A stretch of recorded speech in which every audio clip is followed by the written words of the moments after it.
Go ahead and get started. I don't know. I didn't know you, Ben. Hey, let's see. Good morning. I'd like to welcome everyone to today's Board of Curators meeting, including those joining on live stream. As a courtesy, I ask everyone to speak directly into the microphone to ensure everyone can hear. Valerie, please call the roll to determine if a quorum is present. Curator Blitz. Here. Curator Fry. Here. Curator Graves. Here. Curator Cruson. Here. Curator Lehman. Here. Curator Lukemeyer. Here. Curator Rains. Here. Curator Sinkfield. Yes. And Curator Williams. Here. You have all members present. All right, we have a quorum. I'd now like to ask everyone to rise and join Curator Fry in the Pledge of Allegiance. Veterans, please feel free to salute the flag as we say the pledge. I pledge allegiance to the flag of the United States of America, to the republic for which it stands, one nation, under God, indivisible, with liberty and justice for all. All right, the first item on the agenda is the chair report.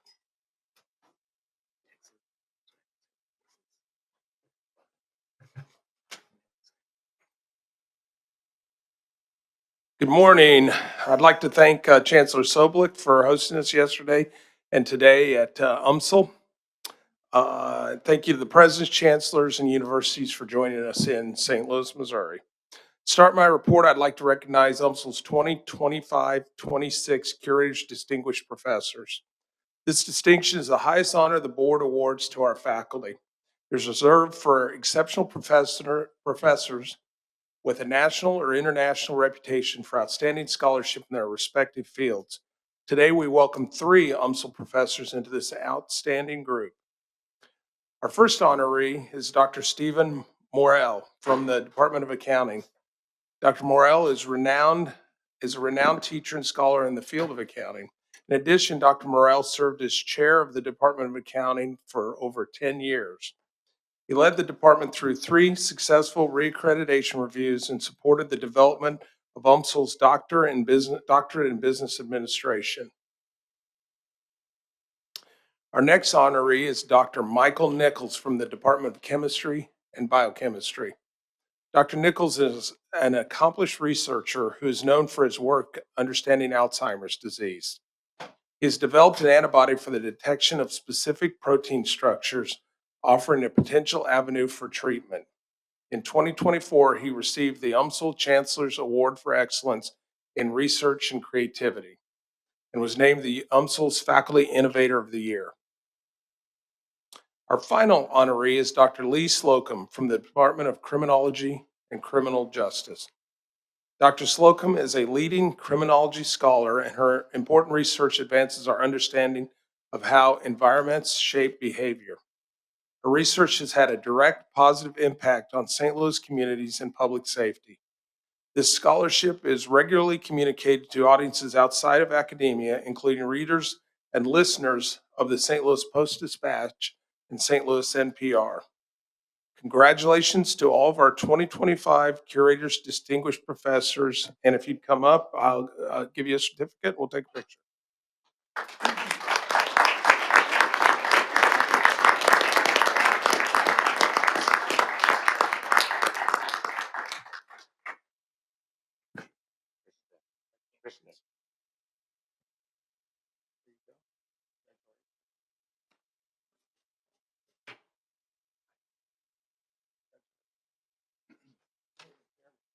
Move over.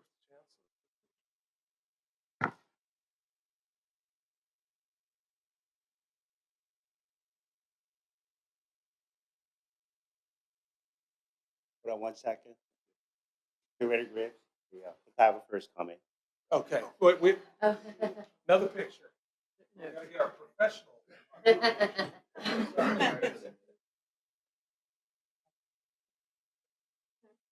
All right. Yeah.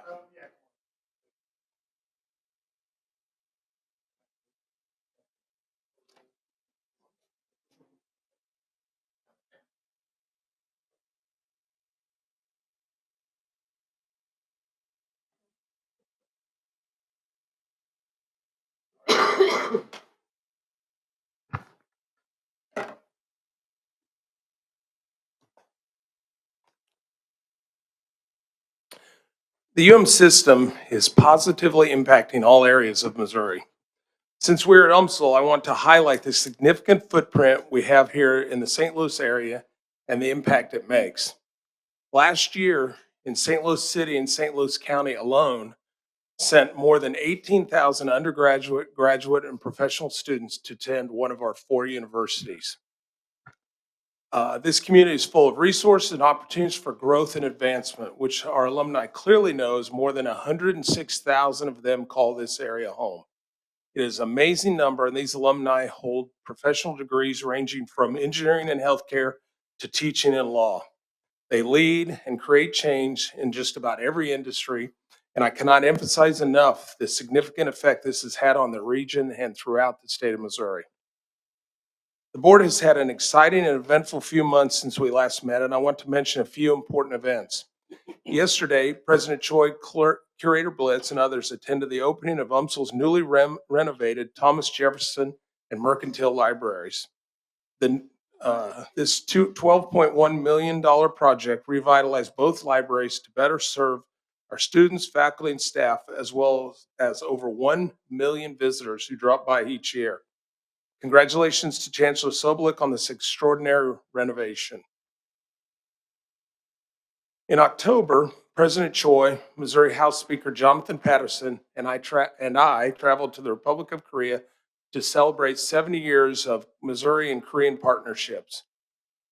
We attended the 16th annual Harry S. Truman Conference and held important meetings with the Next Gen MER partners.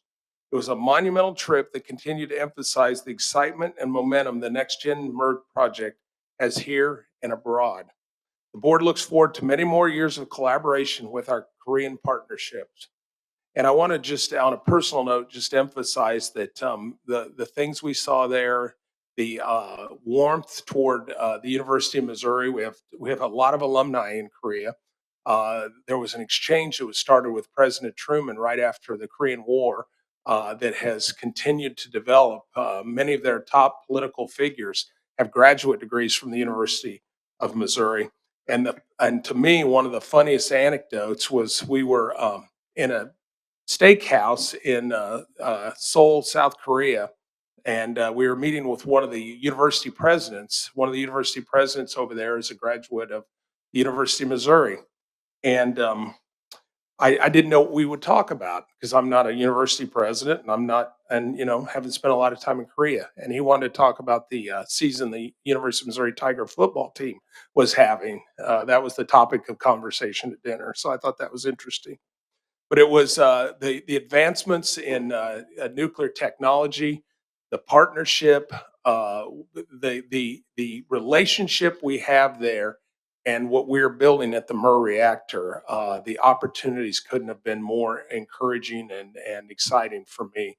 And I hope that in 2 years, when we have another uh, Truman Conference, I hope that more board members will have an opportunity to go over there and experience it because it's a really great partnership that this system has. In September, we celebrated the final beam being laid at the topping off ceremony for the Memorial Stadium Centennial Project, and it was an honor to have Governor Kehoe and First Lady Claudia Kehoe in attendance, along with other curators and leaders from the community. It was thrilling to see the final beam and see it installed, knowing that this project will improve the fan experience and keep the Missouri Tigers reaching new heights in the SEC and beyond. And for those of us that were there, it was particularly exciting that we were able to sign the beam. So somewhere buried in the concrete there for all time, our names will be on that beam. Nearly 2 months later, the north end zone is close to being enclosed for winter, so construction could continue in the months ahead. It's also exciting to hear how close we are to selling out our premium suites, concourse loges, and club seats. This shows the excitement and dedication of our loyal Tiger fans, as well as the incredible momentum of Mizzou athletics. A few other impressive notes to mention.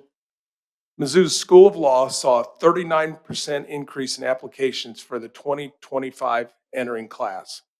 The national average increase was 20%, so we exceeded that by nearly double. As of now, Mizzou is up an additional 35% from last year's high numbers. We're on track to outpace the national average once again. This increase in law school applications means we can continue to accept law students of the highest academic caliber. And this also raises the bar for our law school rankings. Mizzou is currently number 8 in the National Juris Best Value Law School rankings, and I'm confident they will continue to climb. Across the state, UMKC School of Law also saw statistics above the national average. They had a 21.37% increase in applications for the 2025 entering class. Currently, their applications this year are up an astounding 55% from last year's numbers. They're one of the top 5 programs for family law in the National Juris Law School rankings.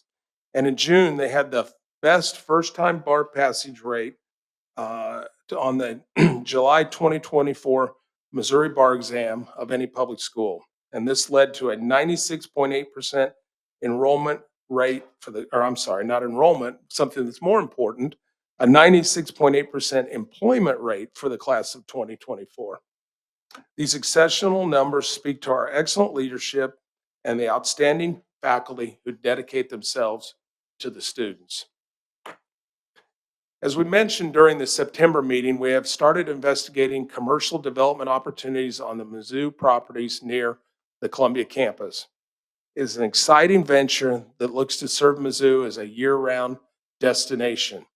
These new opportunities will boost the local economy and mirror what other SE schools and other schools in the Midwest as well have to offer. Currently, we have a request for information in the market, and we look forward to seeing the opportunities that will be brought forward through the process. This is an exciting thing we have on our horizon, and I personally look forward to seeing what unfolds. I know that we've met since this appointment, but I want to take an opportunity to reiterate the magnitude of President Choi's leadership and the recognizability of that yellow coat that he wears to all the football games. You can always find him on the sideline when you look for the yellow windbreaker. As of July 1, he has taken the helm as Vice President of the Southeastern Conference Executive Committee for the next 2 years. He is responsible in that role for approving the SEC's annual operating budget and overseeing all the conference financial and fiscal affairs. As a board, we've seen his leadership firsthand, and it's great that he's sharing his talent with his peers in the SEC as well as the APLU, where he was just elected to the executive committee earlier this month. President Choi, congratulations on this opportunity to represent our flagship campus at the highest levels.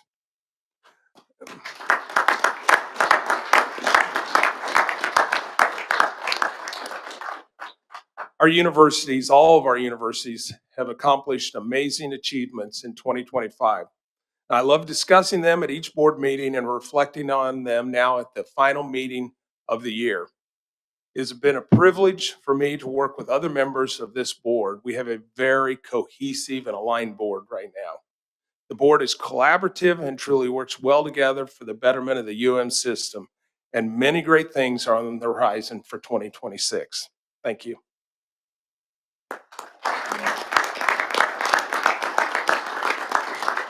Thank you. Thank you very much, Chair Graves. And it's great to be back in St. Louis at the campus right here. As the board chair mentioned, we had a very, very exciting grand opening of the Thomas Jefferson Library and the Mercantile Library. And you could see curators and other dignitaries ringing the ceremonial bell after the grand opening. And I had a chance to go downstairs to the second floor. We all know that it's a library, but it's also a beautiful art gallery. And what you see there is the portrait of George Washington that was painted by George Caleb Bingham. And next to that is the death mask for Napoleon. I don't know how those two fit, but it was an interesting mix. But it is really great to be back in St. Louis because St. Louis, as I was reminded yesterday by Senator Brian Williams, who's doing an outstanding job, St. Louis represents 45% of the economic output in the state of Missouri, which is incredible. And St. Louis is a place where people want to come for jobs, for education. And by being the only public research university in this region, UMSO can play a very important role. Last year, UMSO's applications increased dramatically, and this year, applications are up 45% compared to last year. So now what we have to do is work with our entire team to make sure that we increase the yield that comes from that level of excitement.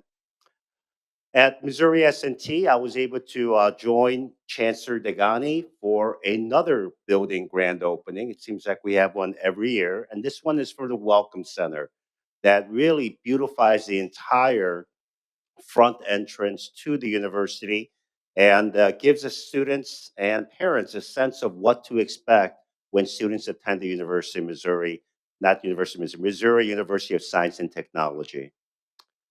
And in October, Chancellor Agrawal announced the largest comprehensive campaign in UMKC's history by announcing a $700 million goal. And it is my understanding that they're almost 40% towards that goal. Oh, almost 50% towards that goal. And so, Chancellor Agrawal, congratulations. At Mizzou, we had a number of exciting events, but since the last board meeting, I want to share with you that our U.S. News and World Report rankings when it comes to best value flagship has us at number 4. And you can see the universities that are ahead of us and universities that trail us. And it is a truly impressive group of universities. Now, how does this compare to other universities that are flagships, especially in the SEC and the Big Ten? And in the SEC, we are number 1 among all SEC flagship universities in terms of best value. And you could see where other SEC universities and Big Ten universities fall. Of note, UC Berkeley is ranked 39th, a great world-class university. So this is a type of information that we'll be touting and sharing with prospective students and their parents. So FTC enrollments, the final enrollment based on the 20th day census for all 4 universities are shown there. And there's been a nice growth at Mizzou and UMKC. As I shared before, we have to increase the yield at the other universities, but the chancellors are working extremely hard. Both chancellors visit high schools, meet with counselors, bring students from the high schools to the campus to ensure that they get the best view of our universities so that they make the right decision when it's time to make that final decision. The things that we can tout, numbers, metrics that show the 4-year graduation rate at all 4 universities over the past 4 years has increased. These are things that parents want to know about. Now, you may ask, why are students graduating in 4 years at 64%? Well, if we were to make it 4.5 years to account for students that do a study abroad or an internship that delays their graduation by a semester, you can see that those numbers go up dramatically. Now, where are our 6-year numbers? 6-year graduation numbers show that we are making good progress. At Mizzou, we're up 2 points compared to 2022. You can see a dramatic rise at Missouri S&T, and that is not an easy thing to do considering the difficulty of engineering studies at Missouri S&T. At UMSO, they've seen a 10-point rise. A 10-point rise over a 4-year period is tremendous. And we want to see UMSO continue that through great teaching, but also a very engaged advising. First year retention rate at Mizzou, we hit a historic high of 93% last year. This year we're down about 2.5%, and we have plans to address that. partly we had to absorb 1,000 more students from 2023 to 2024. But now we have the capacity to be able to not only teach the students in smaller sections, but also deal with the advising. At Missouri S&T, going up to 88% for a predominantly engineering and science school is a very, very impressive increase. And we want to see that continue. We believe that the retention rates at S&T and Mizzou can consistently be above 90%, which helps with the 4-year graduation rates and the 6-year graduation rates. In terms of student highlights, I'm not going to go through every one of them, but I'll give you a chance to see the students that are really making a mark, not only at their institutions, but nationally. Like Carissa Birch is a Goldwater Scholar, and at the National Goldwater Scholars Conference, she finished #1. These are the very best PhD student candidates in the country.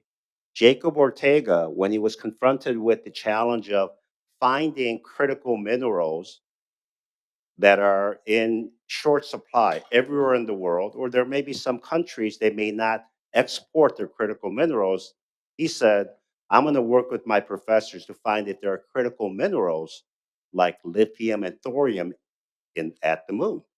I mean, we have some brilliant students that are thinking outside of the box. UMKC biomedical engineering students developed a very important tool called NeuroPass that works with first responders to look to determine their instantaneous neurological condition so that it can help inform how to support them during critical situations that involve life and death. And Paula Penagos, who is here. Paula, can you stand, please? She is a doctoral student, and she finished #1 in the Informs 2025 Operations Research Program that helps first responders better understand what type of effective communications can be used with the public so that their message of direction can be taken more effectively. She is a graduate student that is a citizen of Colombia that came to UMSA for her PhD studies. So congratulations. Dr. Brian Casita is a Carnegie Fellow, and he is a very important member of the Mizzou team that is increasing programs for civil discourse and how to bring about change through civil discourse and engaged conversations from people that may have differences in their perspectives. Dr. Genda Chen at Missouri S&T is a world-renowned researcher that uses unmanned aerial vehicles that will come and attach to bridges with cameras, with microscopes, and with chemical analysis ability to determine the structural integrity of bridges. No longer will we have bridge inspectors going and climbing underneath trusses to determine where the faults are. By using this technique, we can more systematically ensure that our bridges are safe. And that technology is developed at Missouri S&T. Dr. Erin Bowman is a is a DDS PhD from at UMKC, and she is working on very innovative ways of analyzing jaw biology as well as tissue engineering. And we have Dr. Amy Dunlap, who is a professor of biology. And Dr. Dunlap, if I can ask you to stand. She is a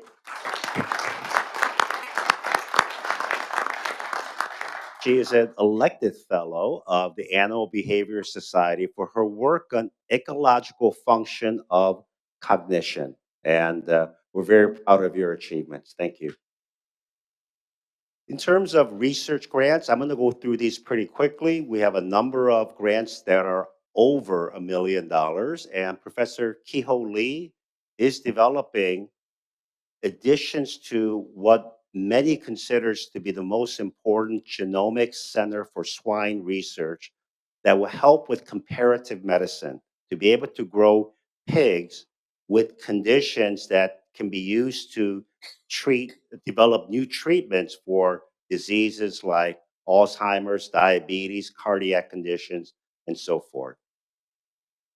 These are some of the other projects at Mizzou that we received that are over $1 million, and they range from addictions research all the way to training rural physicians.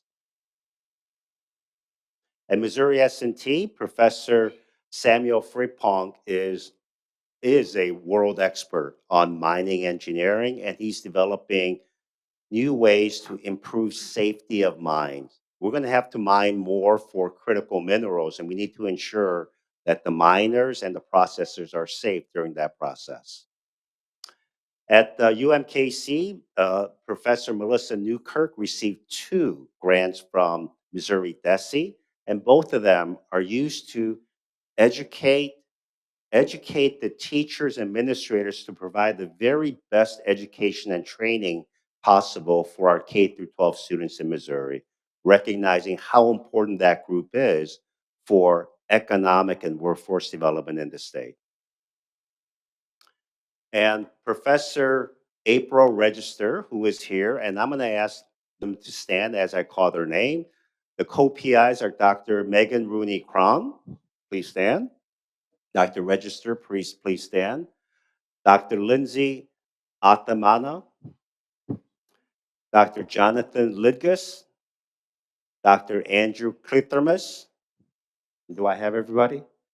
Well, they received a $2.5 million grant from the U.S. Department of Education, and they are developing programs to ensure that students with a spectrum of neurodiversity are provided the opportunity to not only learn, but become productive members of society.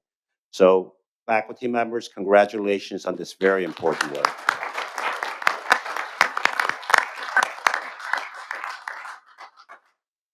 Fiscal year R&D sponsored expenditures, things look good.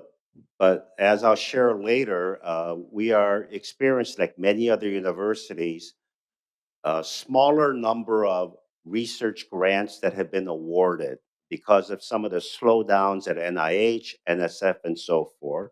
While we are beginning to see some easing of that, we are down compared to last year. And so we'll discuss that more in detail.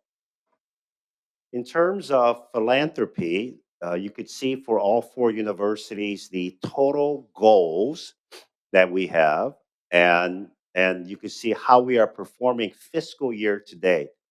Mizzou has some work to do to get up to where we were last year, and we've also increased the goals for Mizzou. The other universities, I believe that UMKC is accelerating their number of asks that they have. Missouri S&T is well underway, considering it's in the first 4 months. First 4 months, yeah, first 4 months. They are very close to their goal of $50 million. Last but not least, these are new leaders that are leading very important organizations within the university.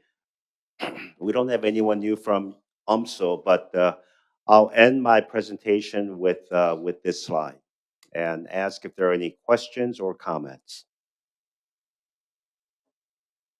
Okay, thank you.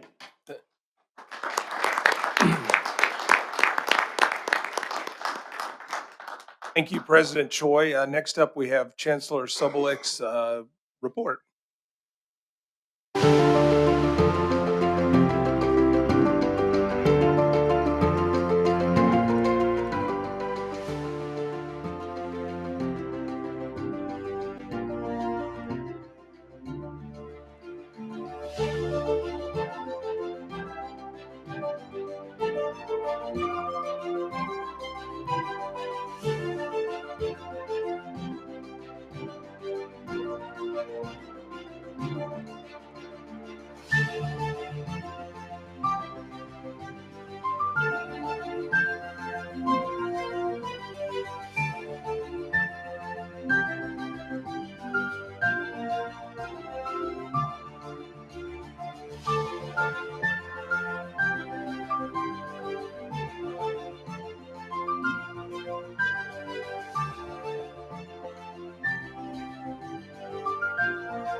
So, good morning, everybody, curators, my fellow chancellors, and the colleagues in the room. It's always a pleasure to welcome you to the University of Missouri St. Louis.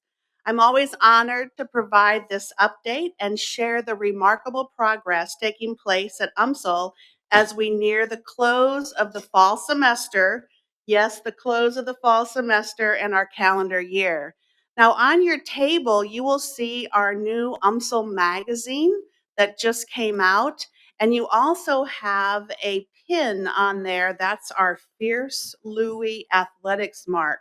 So wear that with pride when you come. I'm going to be referring to different areas of the UMSL magazine during my presentation. UMSL continues to be ranked as a Tier 1 national public research university, serving more than 7,500 degree-seeking students. And our nearly 120,000 alumni form the largest alumni network in the St. Louis region and can be found contributing across the globe. Most of our graduates choose to remain here in St. Louis, strengthening the region's vitality, workforce, and leadership every day. Collectively, UMSL alumni generate more than $14.3 billion in annual economic impact for the state of Missouri. And since our founding in 1963, UMSL has transformed countless lives and delivered lasting impact to our region and state. Looking ahead, our continued success will depend on how boldly we embrace sustainability and innovation. And to that end, we continue to align our academic programs with the workforce and economic needs of the St. Louis region and the state, preparing students not only for today's opportunities, but for the industries of tomorrow. Connecting education to workforce demand lies at the heart of our mission and ensures that when our students graduate, they are ready to step into roles that matter. At the same time, we are re-energizing our campus life, creating spaces that draw students in and make them proud to call UMSL home. This means investing strategically in our physical spaces, renovating where possible, removing facilities that no longer meet our needs, and designing new environments that foster collaboration, innovation, and community. These investments also open doors to public-private partnerships with industries critical to regional growth. Such partnerships create new pathways for our students, advance research that drives innovation, and strengthen UMSL's role as a catalyst for progress in St. Louis and beyond. And in every decision, we are balancing sound fiscal stewardship with bold vision, ensuring UMSL is sustainable today and positioned to thrive for generations to come. And while challenges remain, there is much to be proud of as we continue moving forward. U.S. News and World Report recently ranked UMSL number 135 among all public universities nationwide, a testament to the quality of our faculty, the strength of our programs, and the success of our students. We are also earning growing recognition in many specific disciplines, further underscoring the academic excellence and impact that define UMSL. One area where that excellence stands out is in online education. Last year, Forbes ranked UMSL as the number one university in Missouri for online learning. And this distinction reflects the high quality, engaging programs we've built. Programs designed to meet students where they are and help them achieve success on their own terms. U.S. News and World Report also continued to recognize UMSL as Missouri's number one university for social mobility among the top 100 nationally. This distinction reflects the transformative work we do to help students advance their socioeconomic status through degree attainment and meaningful career opportunities. UMSL is, at its core, a university of opportunity. We empower students to build competitive careers, lead in their professions, and bring knowledge, compassion, and innovation into the communities they serve. And in doing so, they transform not only their own lives, but also the lives of their families and the future of our region. Last year at this time, we recognized or welcomed Dr. Holly Sheely as the Executive Director of UMSL Athletics. Dr. Sheely will share her report later this morning, but I also wanted to point to you a feature on UMSL Athletics and men's basketball coach Bob Sunvolt on pages 12 through 17 of the UMSL magazine. Now, Coach Sunvolt is the brother of previous MU basketball star and Board of Curator Chair John Sunvolt. Coach Bob Sunvolt is a legend here, with numerous NCAA team appearances, including within the Elite Eight, and is the winningest coach in school history. This year, we also introduced a new UMSL Athletics mascot mark, or what we officially call Fierce Louie. Now, it's a dynamic symbol of our Triton spirit, designed to elevate the visibility of UMSL athletics and strengthen engagement with fans and supporters. Additionally, you can join the new Triton Athletics Club. Look on the back of our UMSL magazine. You can join today, easy with a QR code. Like many universities nationwide, UMSL continues to navigate a challenging enrollment environment. Although our first-time college enrollment grew again last year, our overall head count on the main campus declined slightly, down by about 200 students this year. Now, to remain sustainable and relevant, we continue to focus on driving enrollment growth, both through new student recruitment and just as critically through retention. And I'm pleased to share that we've seen a 4% increase in both our 4 and 6-year graduation rates, reflecting our continued commitment to student success.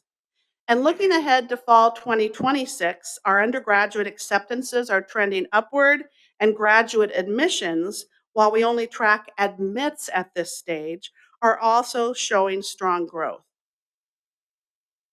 In addition to welcoming new students, we welcomed 32 faculty members to UMSL this year.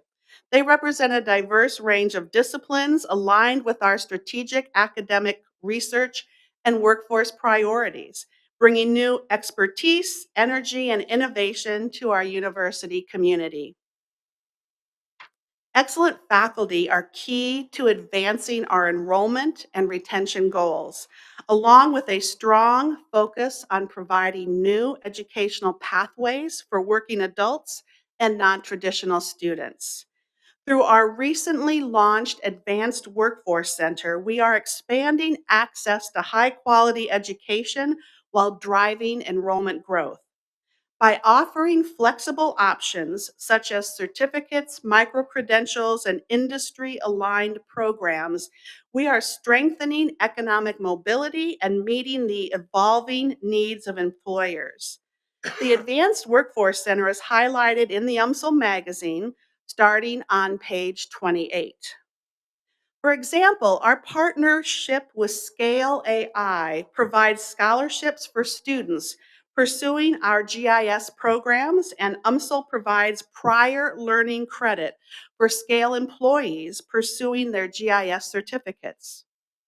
Worldwide technology employees are eligible to receive full tuition assistance for up to 18 credit hours for undergraduate and 12 credit hours for graduate coursework annually in programs aligned with the company's priorities.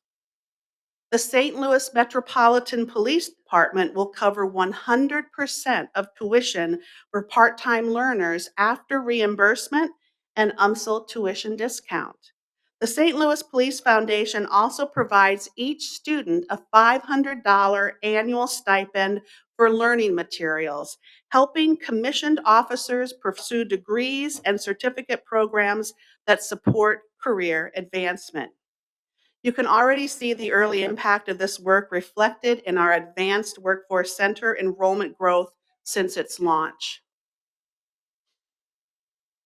This year, we reached a milestone with the launch of the UMSL School of Engineering, created to address critical workforce needs across the St. Louis region and state while driving applied research and innovation. Our School of Engineering is featured on the cover of the UMSL magazine and also on pages 22 through 27. To meet the demand for trained engineers, UMSL has received tremendous support from regional, industry, state, and local legislators and private foundations and donors. This includes a $15 million investment from the state of Missouri, and with your support here, the Board of Curators, and an $8 million grant from the James S. McDonald Foundation, one of the largest single philanthropic gifts in our university's history. In April, we welcomed Dr. George Nana as the founding director. A respected leader in his field, Dr. Nana was recently elected as an ABET commissioner and team chair for the Engineering Accreditation Commission. He is joined by Dr. Syed Sanai, an associate professor of mechanical engineering, and Dr. Jin Wang, a professor of electrical engineering. And we're in the middle of a lot of hiring right now in our fantastic new school.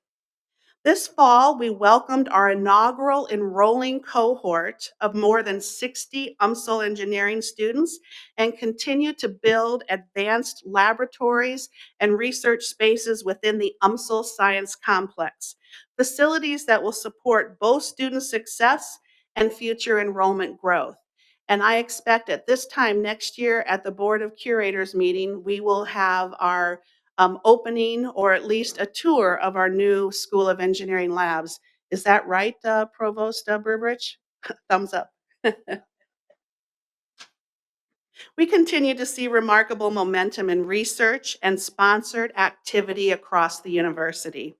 Last year alone, UMSL faculty and staff secured $88 million in awards and recorded $67 million in research expenditures, supported by more than $133 million in proposals submitted. That level of activity reflects the growing strength of our research enterprise and the dedication of our faculty and staff to advancing knowledge, solving problems, and strengthening the university's reputation as a leader in applied and community-engaged research. To put that progress into perspective, our research and sponsored activity has grown by 344% since fiscal year 2017. This growth includes increases across federal research, non-federal research, as well as other sponsored programs that enhance our academic mission. I want to extend my appreciation to all who contribute to this success, particularly those actively pursuing external funding, building our research designation, and fostering a culture of innovation depend on this continued engagement and collaboration. Together, we are advancing key research and workforce priorities that have regional, state, and national importance. Through our collaboration with the Active Pharmaceutical Ingredients Innovation Center, UMSL researchers are helping to reshore pharmaceutical manufacturing, develop medicines vital to the nation's health security, and build a more resilient supply chain.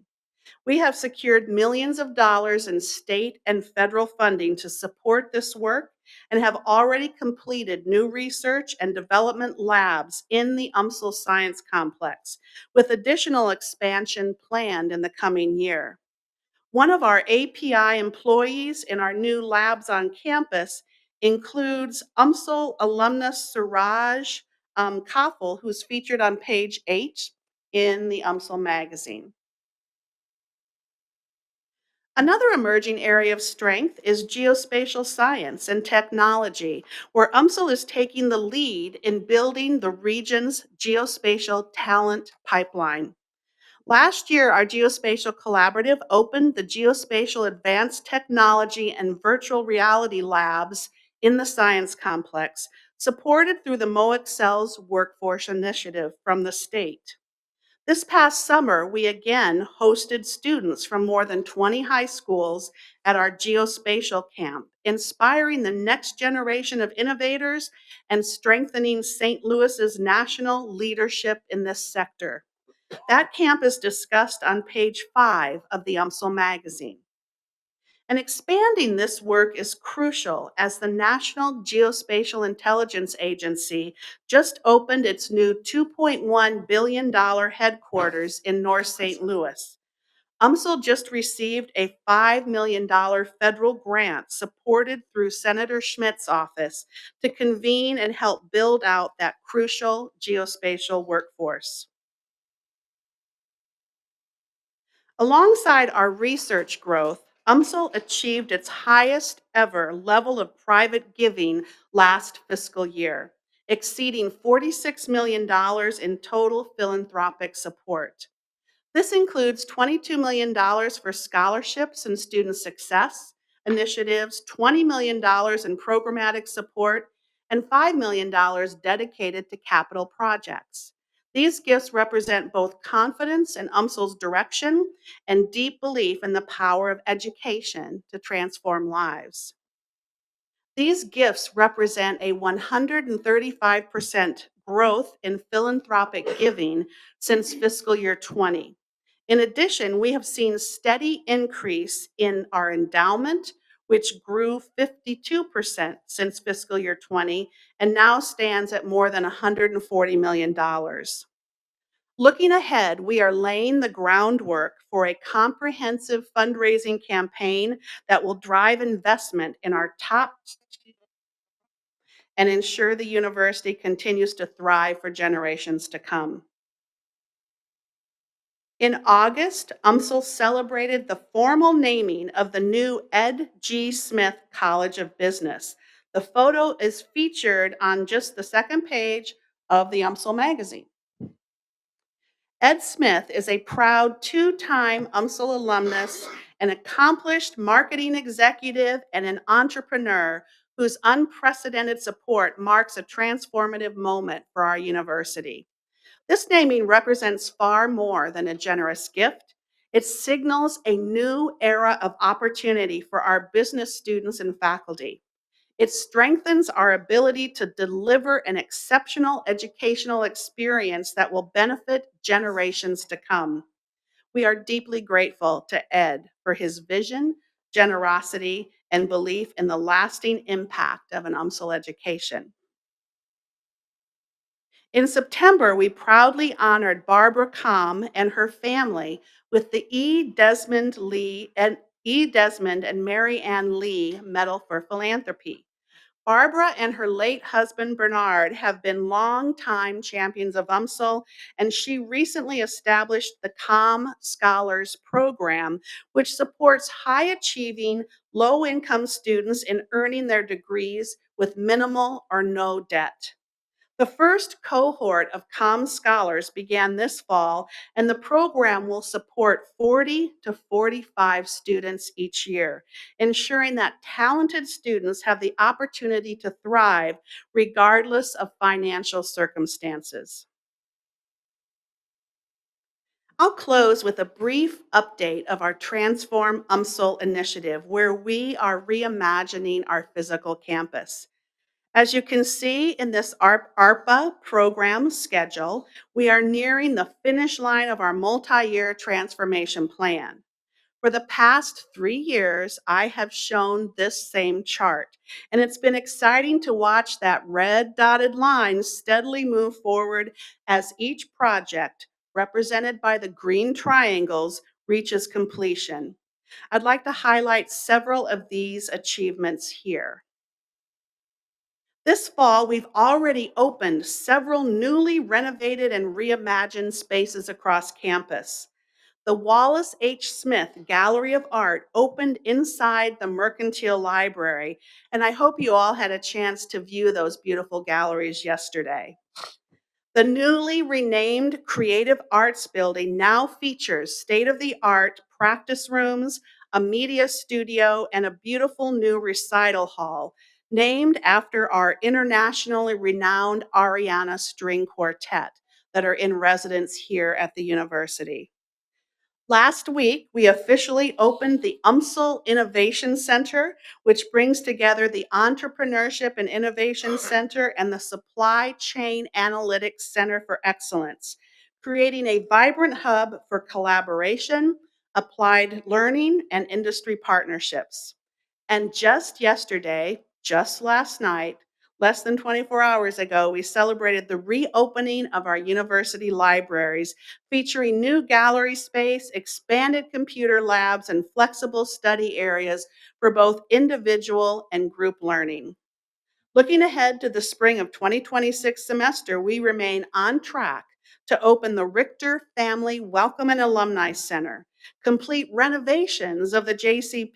Penney building to support our College of Optometry, and finish the Social Science and Business building expansion, which will be renamed, and which will serve both the College of Education and the Honors College. Each of these projects reflects our shared commitment to creating a modern, student-centered environment that supports learning, collaboration, and community.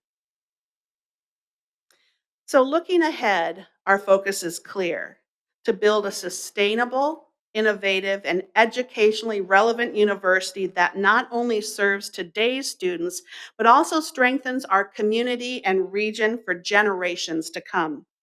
Thank you for your continued partnership, support, and belief in the mission of the University of Missouri St. Louis. I greatly appreciate your leadership and would be happy to take any questions. Questions, comments? Congratulations. A lot of good stuff happening. Thank you. All right.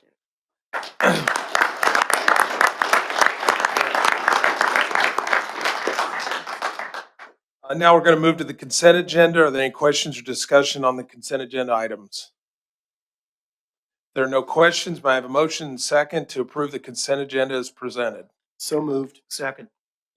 All right, it's been moved and seconded. All in favor signify by saying aye. Aye. All opposed? Nay? All right, motion carries. We now move to the Finance Committee portion of our agenda. Curator Cruzen, I'll turn it over to you to lead us through the committee's items. Or item. Thank you, Chairman Graves. Good morning. The Finance Committee has one information item today. It is the fiscal year 2025 financial status report. The materials for this fiscal 2025 financial status report are provided to you in your packet. And Executive Vice President of Finance and Operations, Ryan Rapp, will present the financial status report. Thank you, Curator Cruzen. I did hand out this morning, we completed the financial statement audit and issued our financial report in October with Forvis Mazars. You do have a hard copy of that report. Also, as you look at the mailing materials, we do make some changes to the presentation of those statements and really try to look at it through a lens of how the rating agencies will view our performance. I just remind you, our fiscal year ends June 30, so we're always July 1 to June 30. And a lot of times I say, if you think about it, we're really trying to think about 3 fiscal years at all times. And so what we're going over today is really looking back and saying, what did FY25, which ended June 30 of 2025, look like? We're currently in FY26, and then as we'll talk in February, we're already underway planning for what FY27 would look like. I think though, as we reflect on FY25, clearly I think through the work, the leadership teams at all of our universities, MU Healthcare, the board, and everyone has done, we remain on sound financial footing, but really have to continually improve and think proactively to manage some of the changes that we see on the horizons. I think when you think about what are those things, how do we continue to improve our administrative structures and processes? How do we continue to increase productivity? what are those targeted revenue growth opportunities for us, and then how do we allocate our resources? So just keep those things in mind. I think, if you go through the report, just to kind of summarize, our financial footing remains kind of right in the middle of what a AA1 credit would be. The only higher rating would be AAA. As a reminder, the state of Missouri is a AAA credit. That is a key part of what forms our credit as well. Our operating margins, I'll talk about why those are important, but they remain well in range of our target. We did exceed our FY20 performance for budget relative to what we budgeted. At the same time, as we look forward, we know the environment continues to change. And, I don't think we can sit here and pat ourselves on the back and say, well, we've arrived. We just have to continuously look for improvements. The one thing that I think we've talked about at some board meetings, but I'll get into it in a little more depth, is as we move forward, the likelihood of us seeing the level of governmental support for capital appropriations that we've enjoyed really since 20 FY 2021. Those projects are all, you're starting to see them be complete. But when you start to look forward and say, well, are we going to get funding for those things in the future? I don't think we can rely on those. If you looked at our history, that kind of the outlier would be that period from FY21 to FY25 in terms of what we enjoyed for support. So that, as you think about why is an operating margin important, that's one of the key elements that will help us fund our capital priorities as we move forward. So if we just get to the next chart, if you think about, we're roughly a $5 billion operation. This year we generated an operating margin of $131 million. You can see that was above our budget goal of 1.5% and was an improvement over FY24's performance as well. So if you think about, we go over this chart several times, but I think it's always important. When I say it's a $5 billion operation, you start to say, how do you break that down? 1.3 billion of that is really related to our core educational mission, and then the support services that are necessary. So that's what you see in this green column. And that's primarily funded through tuition and fees from our students and state support. If you could then move to the right and you think about the yellow buckets here, we do break out our healthcare enterprise, and that represents not only MU Healthcare, but university physicians as well within the School of Medicine. You can see that continues to, it's the single largest component at 2.3 billion. The auxiliary, as you think about those, you go, well, what's inside of that? You've got college athletics, you've got housing and dining, you've got your parking, the research reactor at MU is included in this. These are operations that we expect to operate, typically they're going to be self-sustaining. And then if you go to the far right, those dollars are really important to us, but they're very restricted in what we can use those for. So, we don't get a lot of unrestricted gifts. It represents the restricted gifts we receive and then the sponsored research and funding that we receive. And those are for very specific purposes. And so it's an important element.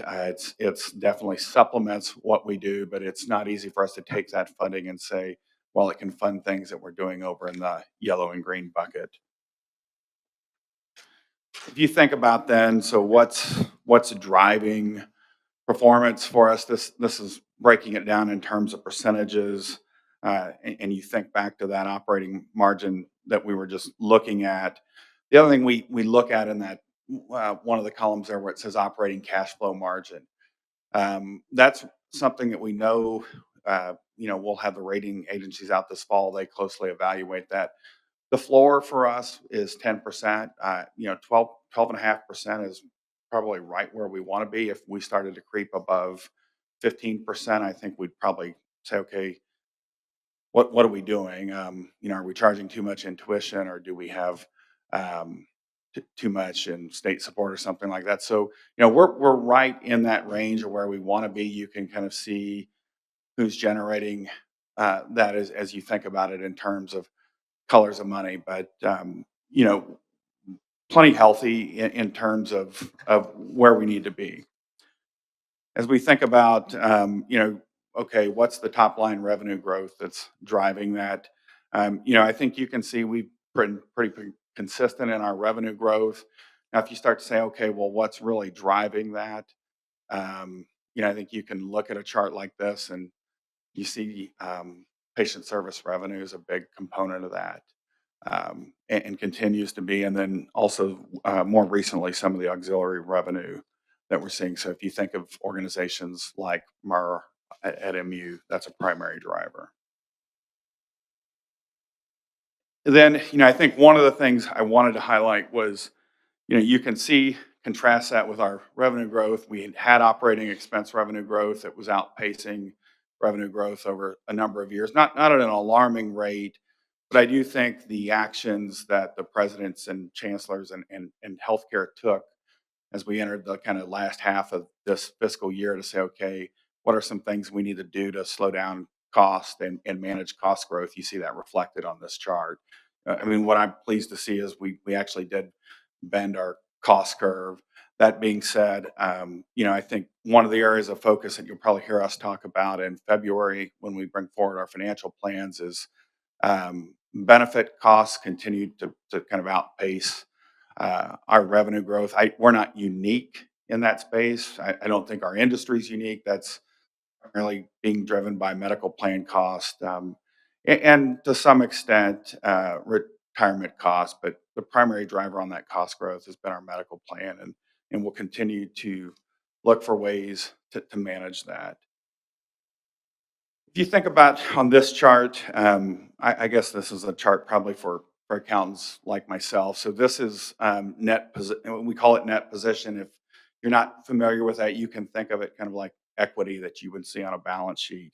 And it's really just breaking this out and saying, okay, what is this? So the green bar represents really our unrestricted equity or our unrestricted position. The yellow bar is restricted, so those would be restricted gifts that we maybe haven't spent. Then you've got the two red bars that represent both the endowment and then the 2.5 or 2.6 billion represents what we've invested in capital assets, net of depreciation and any debt that we have against those assets.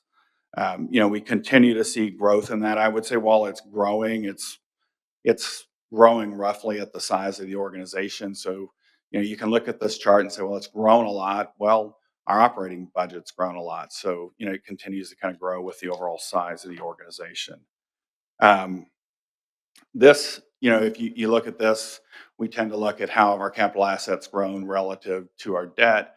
This has primarily been driven by that outsized investment we saw from the state and federal government in our capital assets.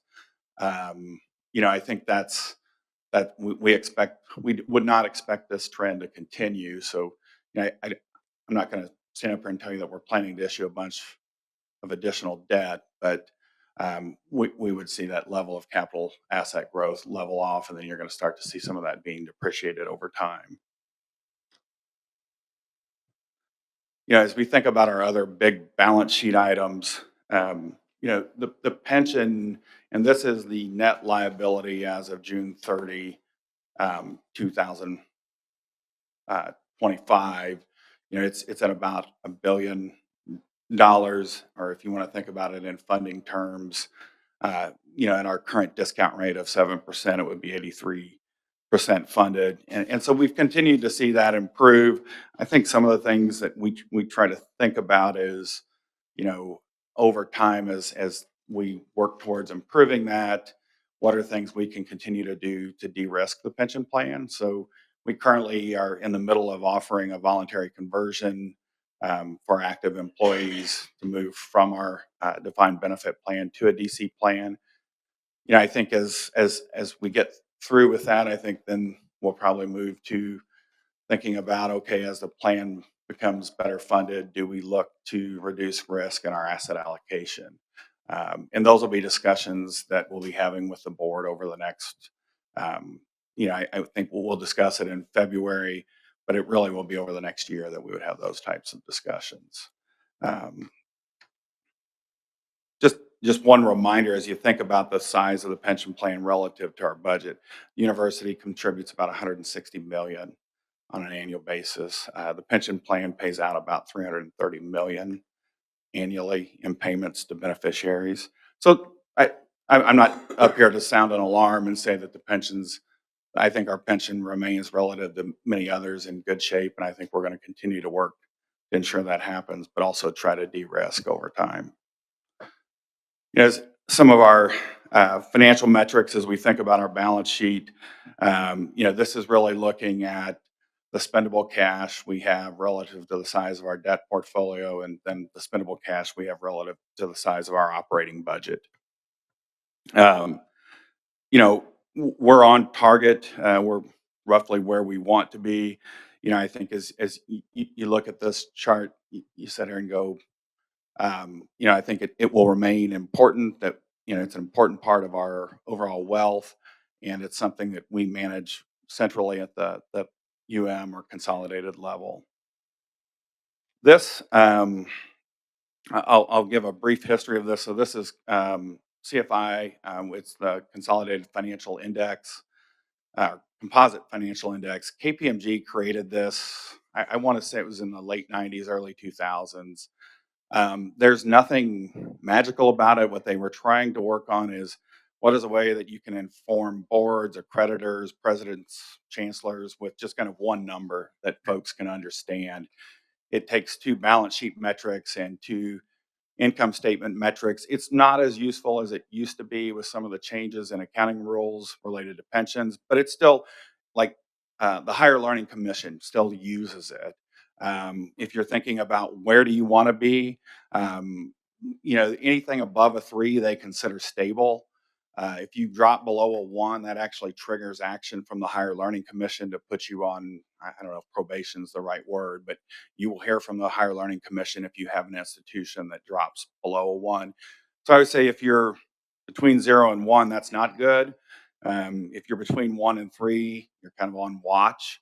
3 to 5, you would be in range. So if you start to see that number creep above 5, I think there's some questions. Are you over resourced, or do you have an opportunity to think about how you're allocating resources? Health, this is an overall number. It can be fairly, so it's a 3-year average that you're looking at. It can be fairly volatile in terms of it's, especially if you have pretty significant swings in your income statement in a given year. As far as our next steps, Forvis Mazars will be here in February through the audit committee to present the results of their financial statement audit, but also discuss the results of the other work they're doing with their single audit for the federal funds we receive and some of the agreed upon procedures.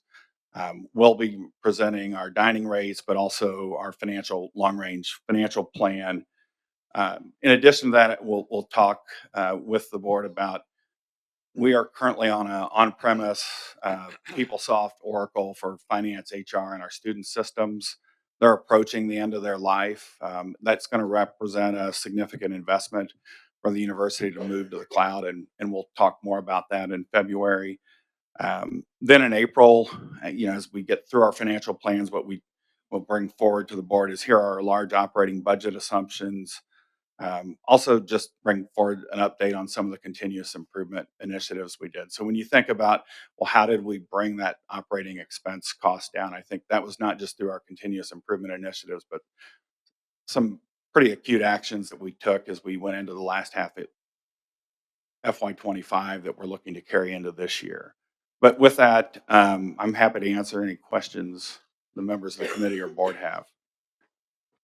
You went through you talked a little bit about debt. Do we have any plans, thoughts, considerations to issue debt the next 1 to 2 years? I think we'll do a deep dive on that in April as we do our annual debt report. We do have some limited capacity. Outside of, if we wanted to issue any new money debt, we would probably be looking at some refundings in that 27, 28 timeframe. Really wouldn't be growing that overall debt portfolio, but just refunding some of it. Thank you, Ryan. I think this report is really an excellent report, and I'll draw everyone's attention to the the big book we got here this morning, which is really chock full of good information about the financial position. It's a little dense reading at times, but for those of you that want to really dig into it, it's very, very informative. And I will note, of course, that included in this report is a clean opinion, from our auditors, which we expect, but it's also worth noting that we continue to have a clean opinion.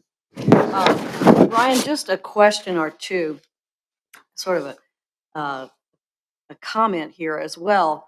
I just want to note the size and the importance of our healthcare operation when, you've got several charts in here which really point to how important it is in terms of volume. It's approaching half of the top line revenue, not quite. And so it's one of the things I think that the board would want to continue to just really look at, be informed about. It's pretty complex business that, if you want to consider this system a business, which I do, complex in terms of this operation. So just pointing that out. And Yeah, I agree. And I think what we could bring back to February meeting is, and we've done this before, is to just give the board some context of how we compare to other universities with academic medical centers. I think what you'll see is we look like a lot that have them. They've continued to see that growth. I know people sometimes think of Vanderbilt. Vanderbilt, when they spun their health system off, I think was almost 90%. But you're absolutely right. I mean, I think, that's when I'm talking about our operating margin, I'm going to get a little away from healthcare, but it's important when you people say, well, why do you need an operating margin? Like, why don't you just spend it? Well, we do end up spending it. We end up spending it on our capital priorities. And, when you think about how are you going to fund capital priorities, the formula is pretty straightforward. It's either the cash flow margin you generate from your operations plus any debt you might issue, minus any debt payments you're going to make, um, plus any capital gifts or appropriations that we get. And, I think the bucket that's been really full for us has been those capital gifts and capital appropriations. So when you think about where am I going to get the money for the capital? Yeah, you can get some of that through issuing debt, but you're really just pulling future cash flow forward, and you still need to be able to pay that. So again, we don't want an excessive margin, but we do need a margin not to pay shareholders, but to make investments. And healthcare, I think uh,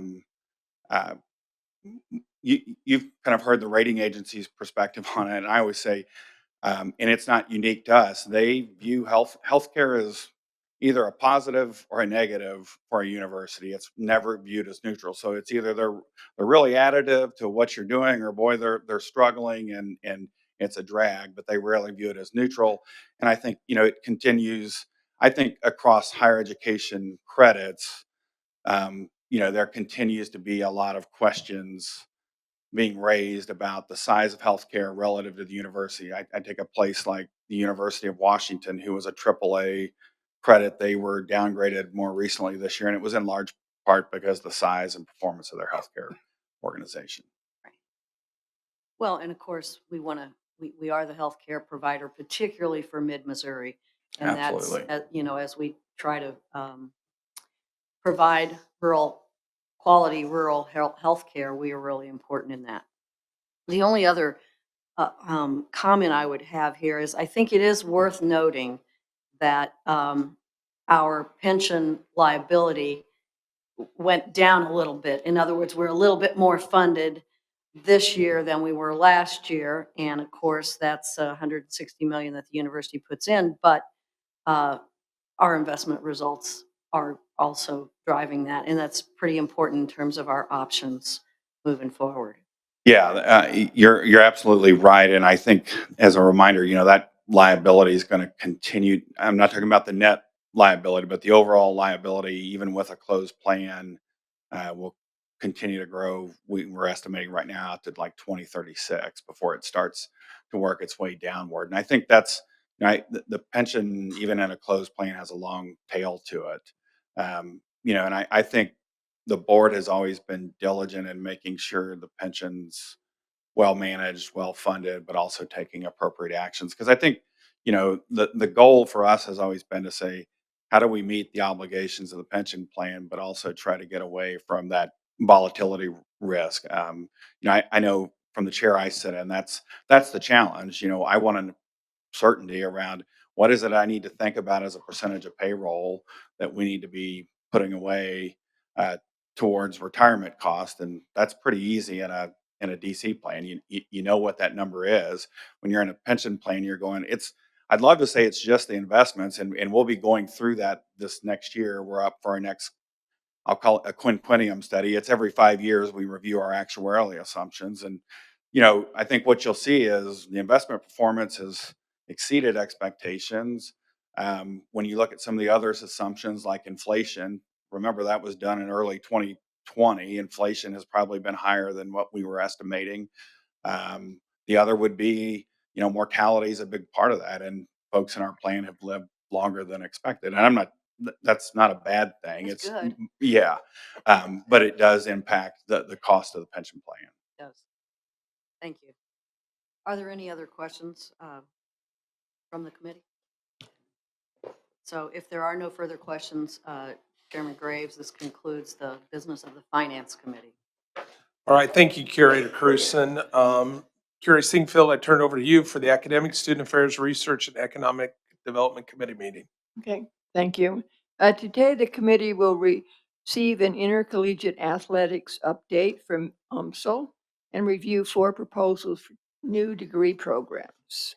So the first item is the intercollegiate athletics report.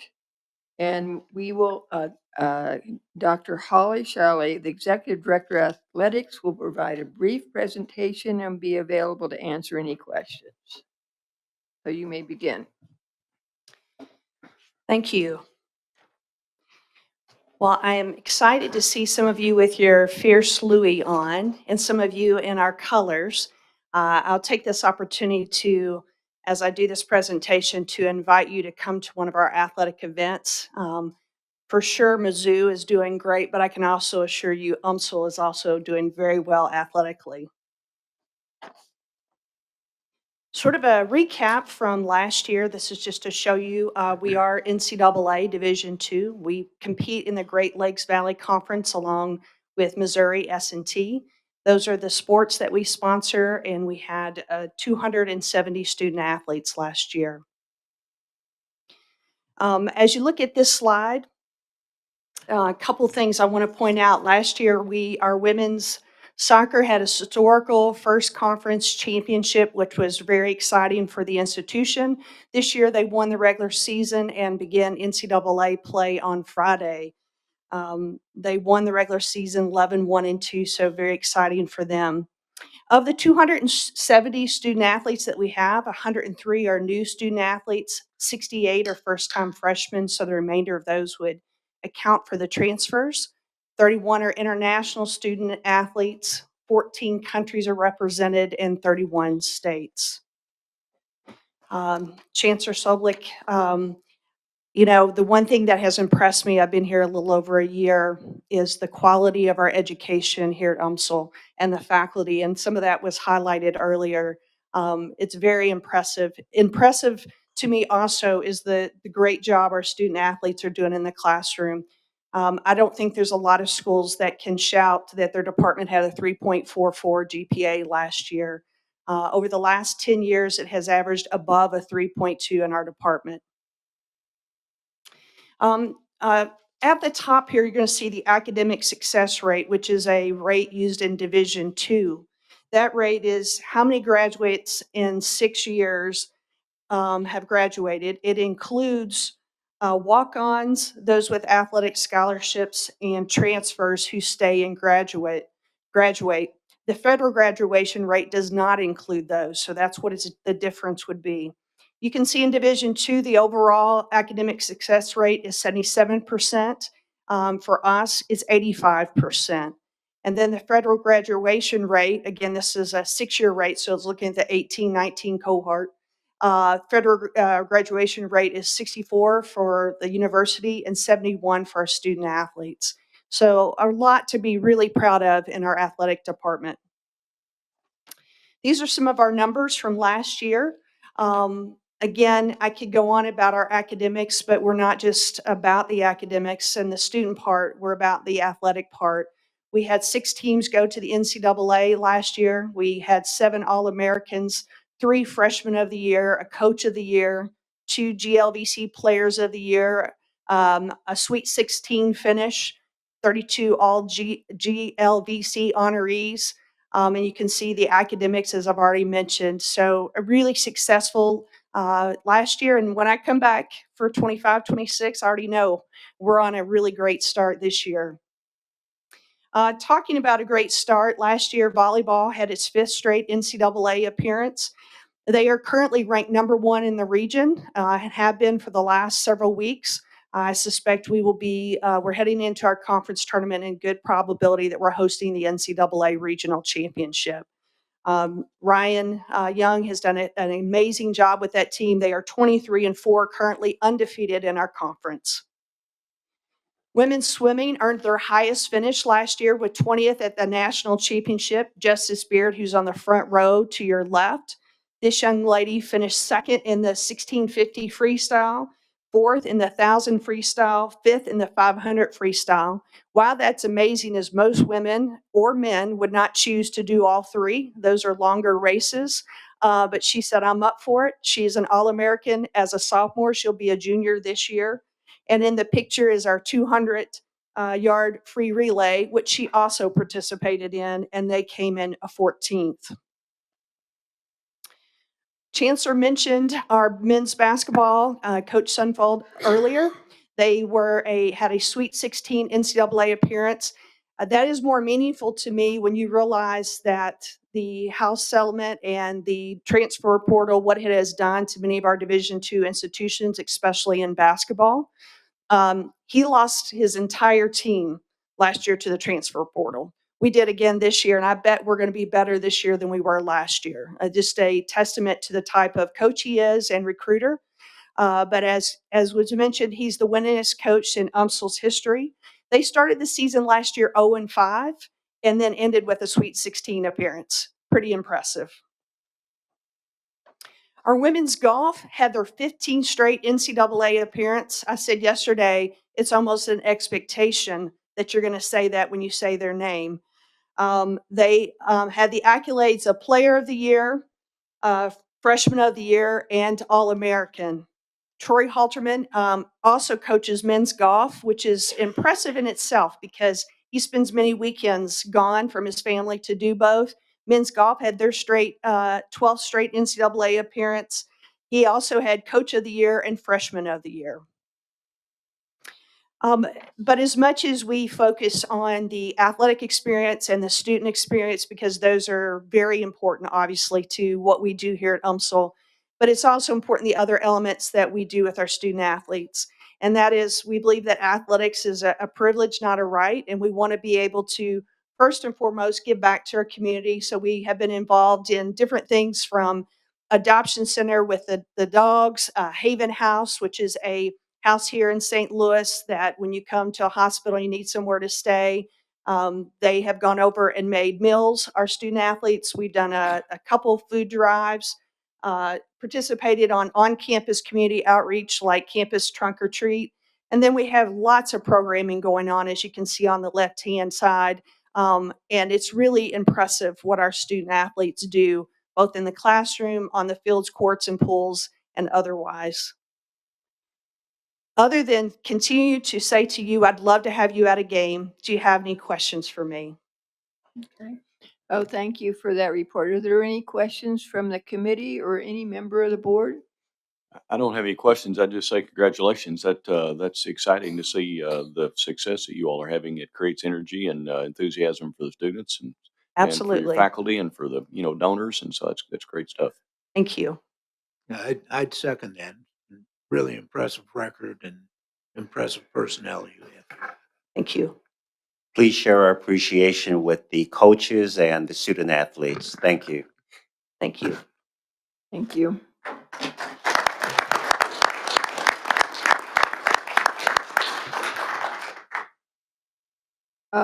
Next, we will review and consider for approval 4 proposals for new degree programs. Each campus will present their proposals and be available for questions. After all presentations are made, I will entertain a motion to approve the 4 degree proposals as a single package. So the first proposal is a BS, Bachelor of Science in Economics at UMKC. The Dean of Schools of Humanities and Social Sciences and her colleague are joining via Zoom to provide a brief presentation and answer any questions. You may begin, and they didn't give me the names. Hi, everyone. My name is Tamara Falikoff. I'm the Dean of the School of Humanities and Social Sciences. Thank you for being here and for your service. I'm here to present our case for the Bachelor of Science in the Department of Economics at UMKC. Research consistently finds that an undergraduate degree in economics ranks among the most rewarding of all degrees in U.S. higher education. UMKC has offered a BA degree in economics since 1940, which has prepared generations of students for successful careers in business, finance, government, and civic life, and has produced many distinguished and accomplished alumni. Our hope is to offer a BS degree, which is more aligned with the current practice at the other system campuses and throughout higher education in the United States. We're interested in offering the BS degree, which would have a more technical focus and offer more quantitative courses than are currently required for the BA degree. A positive outcome for instituting the BS is that we can make it easier for students to double major in other Bachelor of Science degrees, such as statistics, accounting, and other fields that are compatible with economics without extending their time to graduation. As it stands now, it's difficult for a BA to be double majored with a BS degree. The BS degree would better situate students for jobs in the Kansas City area where there are workforce needs for students with a technical economics background, such as market research analyst and economist. Launching this program aligns with my priority as a dean to ensure that our students have the best options to meet the challenges of today's workforce.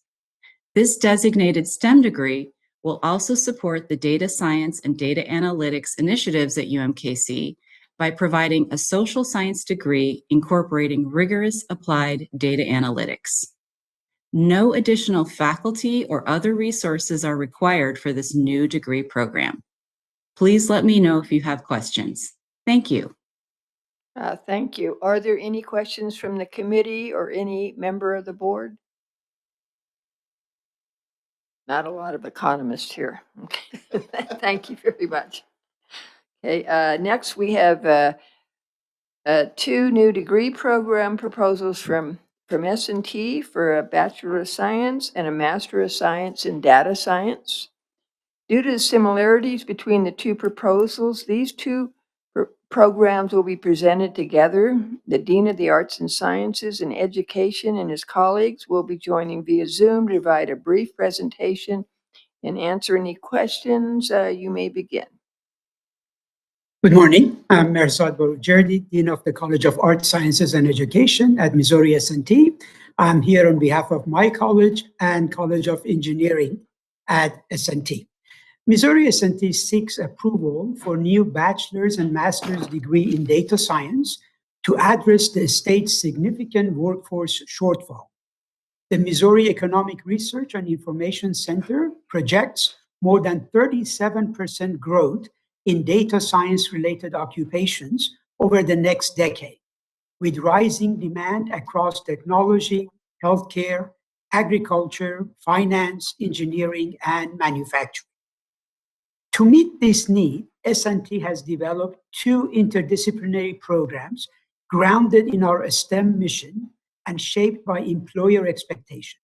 Created jointly by the mathematics and statistics and computer science departments, the curricula integrate computing, mathematics, and statistical reasoning, reflecting both institutional strengths and industry value competencies.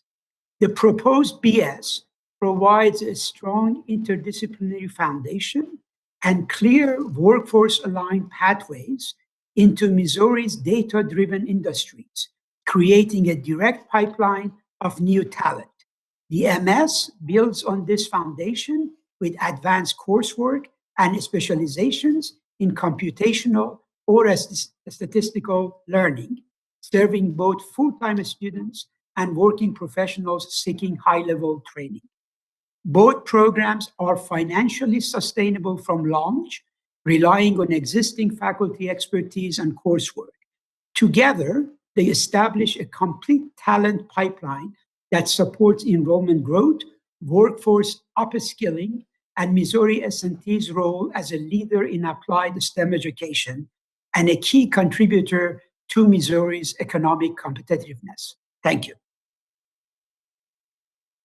Okay, thank you very much. Are there any questions from the committee or any member of the board? I guess we're into the data science area. Okay. Our last action item is a proposal for an MBA in analytics from Mizzou. The dean of the Trulas College of Business and his colleague are joining via Zoom to present a brief presentation and answer any questions. You may begin. Thank you. My name is Balaji Rajagopalan, and I am the Dean of the Trulas College of Business at the University of Missouri. We are seeking approval for a new program, the MBA in Analytics. This new program is aligned with the strategy of TrueLask to lead in the area of transformative technologies, experience-centered learning, and nurturing an entrepreneurial mindset. As we know, industry is being reshaped by technology today. Occupations of tomorrow require competencies in business as well as analytics, and the demand for occupations at the intersection of technology and business is expected to grow anywhere from 9% to 20% over the next decade. This rise in demand for occupations is also going to require deeper expertise, and the MBA in Analytics program provides exactly the expertise needed for occupations of tomorrow. I may also note that the recent trends in the full-time MBA program have shown strong signals of reversing the declines we have seen a few years back. Given the intense engagement opportunities for our students in this program, we will have strong affinity for TrueLask and Mizzou. And as we graduate students that go on to take on leadership positions in industry, they will have great affinity to TrueLask and Mizzou, increasing the prospects of longer term engagement. From a resource standpoint, given that we have an MBA program in the online format, we already have faculty expertise and talent readily available. I may also note that in the last couple of years, we have right-sized our graduate programs by closing 2 of them to free up faculty resources and invest in programs of the future. And the MBA in Analytics, which will have both analytics and AI as part of the curriculum, is the right program for the future. We believe that this program will build on the top 50 undergraduate business program reputation for public business schools in the country and will be a shining example of how we prepare leaders of the future. Thank you. Okay, thank you. Are there any questions from the committee or any member of the board? That was easy. If there is no further discussion, may I have a motion and a second from the committee to So recommend? moved. Second. I didn't even get to finish. Of the 4 new degree programs. Motion and second. All those in favor by saying aye? Aye. Aye. All those opposed, say nay. Any abstentions? The motion carries. So, Mr. Chairman, on behalf of the committee, I move to recommend to the full board that the BS in economics at UMKC, the BS and MS in data science at the Missouri S&T, and the MBA in analytics at MU be approved. All right, hearing this recommendation from Curator Singfield, may I have a second from the board? Second. All in favor signify by saying aye. Aye. Aye. All opposed, nay. Motion carries. Thank you, Curator Singfield. I now invite Curator Williams to lead the Health Affairs Committee portion of the agenda. Good morning. We have one information item for today, and that is a report from University of Missouri Executive Vice Chancellor for Health Affairs and Dean of the MU School of Medicine, Dr. Richard Barron.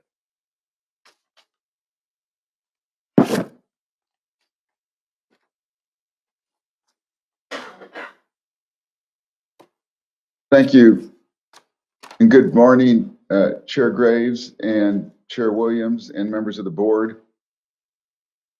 If you can go to my next slide for my agenda.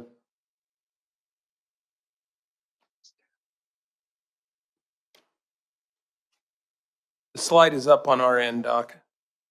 All right, thanks. So here's my agenda for the day, and I will provide updates for the School of Medicine, Next Gen, and MU Healthcare. Next slide, please. And we'll just move on to the next slide. So the biggest news is that our Springfield campus is moving. Just this week, the university closed on a new facility on Battlefield Road. We really like this building. It's strategically located, a clinical training site. It offers incredible existing infrastructure, and it will also reduce renovation and cost because much of the building is currently usable in its current form. Because of that, our staff and students in Springfield will begin to move into the building in early 2026. We're also going to be doing some renovations to the building so that we can accommodate our simulation center later in 2026. And so we look forward to welcoming you all to see the space next year. Next slide.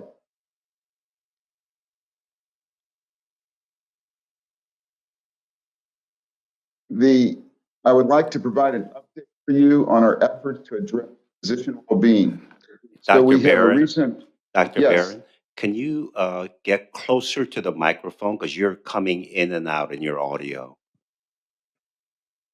All right, I've got IT here to help, but I'm as close as I can get at my computer station. All right, please continue. So the University of Missouri Healthcare and the School of Medicine have earned national recognition in 2025 American Medical Association as a Joy in Medicine organization. So this prestigious recognition from the country's leading physician association systems, hospitals, and medical groups that prioritize that reduce burnout and enhance professional fulfillment of doctors that comes from patient care. We are the only system in Central Missouri recognized the Joy in Medicine Award. We're very proud of that. Next slide, please. So from the University of Missouri School of Medicine, we were recently honored at the Mizzou Alumni Association Gold Standard Awards for their dedication, service, and leadership towards the university. Dr. Kerry McDonald, who is the chair of the Department of Medical Pharmacology and Physiology, he was honored with the Distinguished Faculty Award. which emphasizes faculty members' relationship with students. Dr. McDonald's really made a lasting impact on you and the broader scientific community. He's maintained continuous NIH funding since 1992, and he's authored dozens of peer-reviewed publications, reviews, and book chapters. In addition, the Lefevre family was honored with Legacy Family, making an outstanding impact on the University of Missouri generations of Tigers. With 11 degrees earned across 5 family members and 4 having served on the faculty of the School of Medicine, the Lefevre family exemplifies what it means to be true sons and daughters of Mizzou. Mike is, of course, the former chair of Family and Community Medicine. Kara and Nicholas, as well as daughter-in-law Whitney, currently serve physician faculty leaders in dermatology, family medicine, and rural medicine. Next slide. So I do want to highlight some of the amazing research opportunities our School of Medicine students have while they complete their medical school education here at the University of Missouri. Third-year medical student, Molly Jones, who currently is on the Springfield clinical campus, is a great example of this opportunity. Molly, in her first 2 years on the Columbia campus, contributed to a recent Mizzou study that aimed at helping those with a hip issue that's called femoral acetabular impingement. So those with this type of hip problem have a bone that constantly scrapes and grinds into the hip socket and causes pain and joint problems. Molly joined the research team led by Dr. Steve DeFrodo in orthopedics, and they collected cartilage removed from hip surgeries. They discovered that these cartilage removed could be grown in their lab. Eventually, the goal was for cells to be reimplanted into the hip to aid in healing. So this research really symbolizes Mizzou's pursuit in leading-edge next-generation medicine. Work with Dr. DeFrodo was published in the prestigious Archives of Orthopedic and Trauma Surgery. Next slide. Now I want to make one comment about next-gen precision health. Next slide. Here is some information regarding next-gen research grant funding and submission. So our principal investigators in next-gen precision health have submitted more than $1.1 billion in. And when looking at funding to date, we've received $264 million, and we anticipate an additional $154 million in payments over the next several years. So we are very proud of our incredibly productive scientists who are delivering on our vision to accelerate innovations in precision health that improve health outcomes for Missourians and throughout the world. Next slide, please. Let me provide some updates from MU Healthcare. Next slide. Thank you. The first is that MU Healthcare has been recognized on the Forbes list of Best in State Employers 2025 in Missouri. So Forbes and Statista selected America's Best in State Employers for 2025 through an independent survey from a vast sample of over 160,000 U.S. employees working for companies that employ at least 500 people in the United States.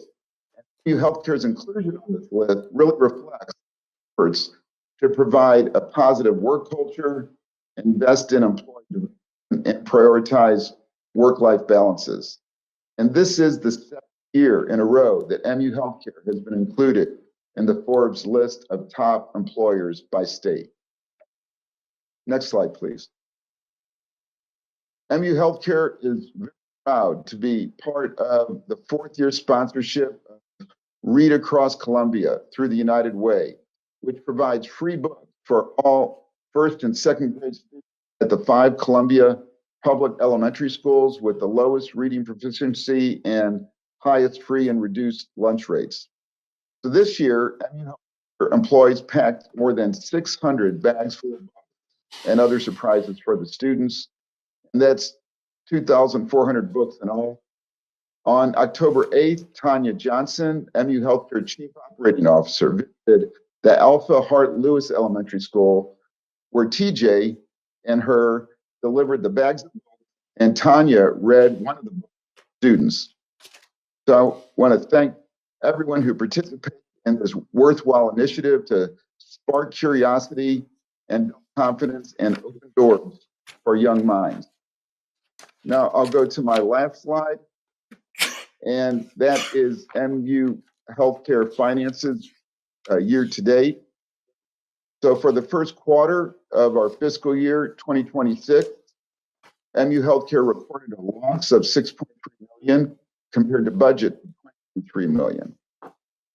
MU Healthcare's first quarter operating income is low budget due to a combination of factors that I want to explain. While our inpatient beds are full, our lengths of stay are longer, and this results in lower discharge rates and available beds. Our ER and surgical volumes are lower than budgeted. Workforce shortages and drug costs continue to be a challenge industry-wide. And while some of this could be related to seasonality, part of it is related to access and throughput challenges that we are currently addressing.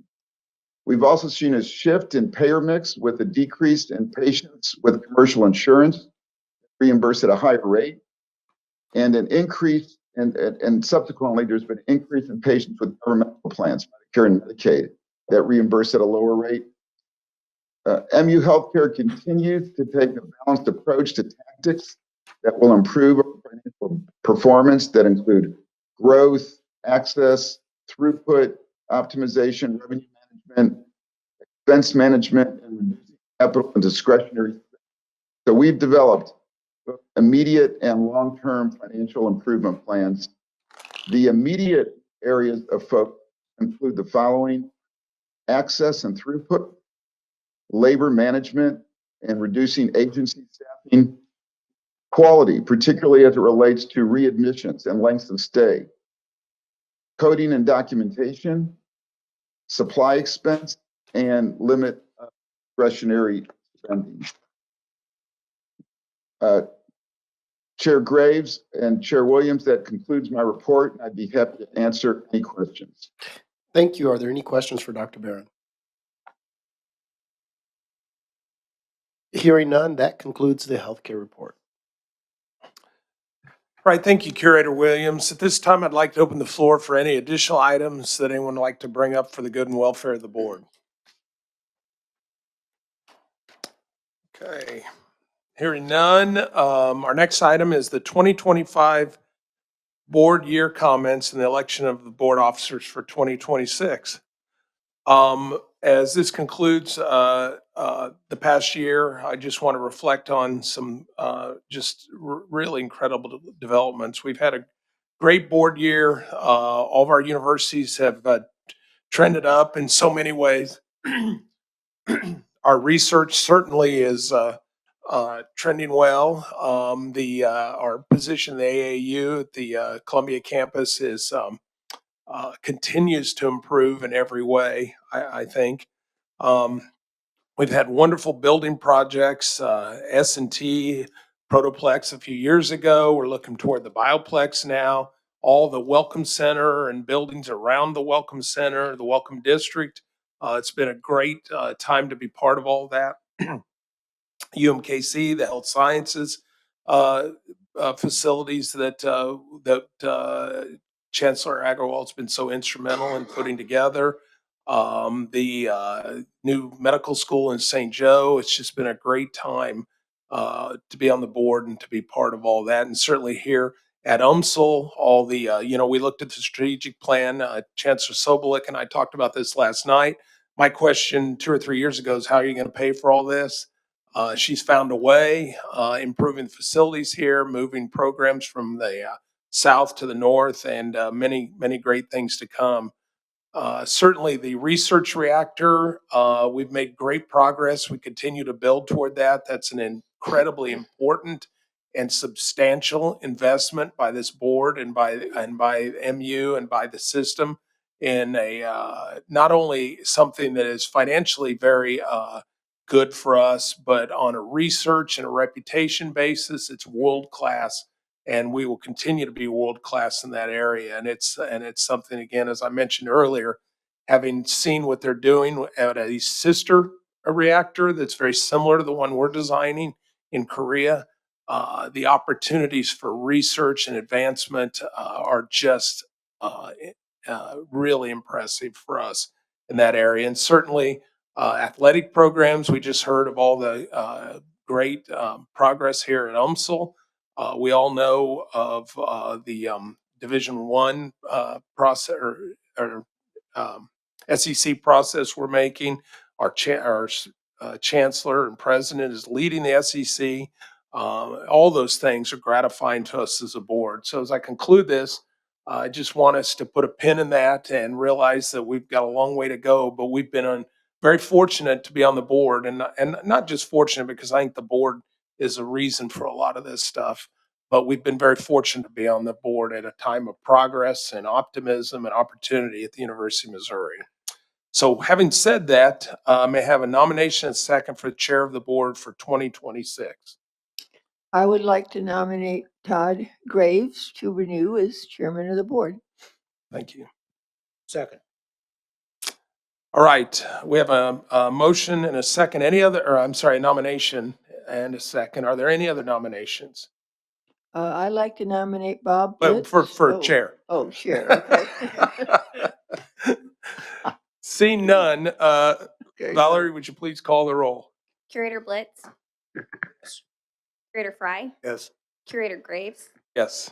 Curator Cruzen, Curator Lehman, Yes. Curator Lukemeyer, Yes.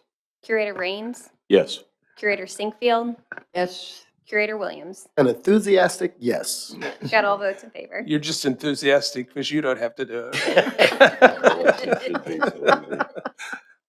Thank you very much. I do appreciate the vote of confidence, and I will say that I think you all will agree with me. It's a lot of time that we commit, but it's very, very gratifying to be part of something that's so important to our state. If you think about it, 20 years ago, our entire state budget was $8 billion. Now our budget's $5 billion. And the people in this room are in charge. It's not only a responsibility, but it's a privilege for us to be able to determine how that money's spent. So I appreciate your confidence in me.